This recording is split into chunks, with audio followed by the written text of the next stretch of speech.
नमस्कार मंडळी. आज मी एवढी छान रेडी होऊन कुठे निघाली होती बरं. आज मी अटेंड करणार होती बड्डे सेलिब्रेशन. आज माझ्या ताईच्या मुलाचा बड्डे होता, त्यामुळे मग मी निघाली होती चुनाभट्टीला. म्हणजे आम्ही सगळेच तिकडे निघालो होतो. सेलिब्रेशन होतं ताईच्या घरी म्हणून. चुनाभट्टी हे माझं माहेर असल्यामुळे मला तर तिथे जायला आवडतंच, पण तिथला नवरात्र उत्सव एवढा भारी असतो की तिथल्या वाईब्स तुम्हाला इथल्या डेकोरेशन बघून कळतच असतील. त्यानंतर आम्ही खूप मस्त असं केक कटिंग केला, बड्डे सेलिब्रेशन केलं. बड्डे बॉय सोडून आम्ही सगळेच खूप जास्त एक्सायटेड होतो बड्डे सेलिब्रेशनसाठी, कारण बड्डे बॉयला मॅच बघायची होती क्रिकेट आणि बाहेर जायचं होतं देवीच्या आगमनासाठी.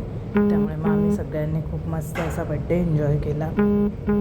आणि तुम्ही इथे बघू शकताय की आमच्या सगळ्यांपेक्षा त्याचा चेहरा कमी उत्साहाचा आहे. आम्ही सगळ्यात जास्त उत्साही होतो. आणि शिव तर चाकू घेऊन रेडीच होती केक कटिंग करण्यासाठी. तिलाच केक कटिंग करायचा होता म्हणून शेवटी ती दादाच्या मांडीवर बसली आणि तिनेच केक कटिंग केला.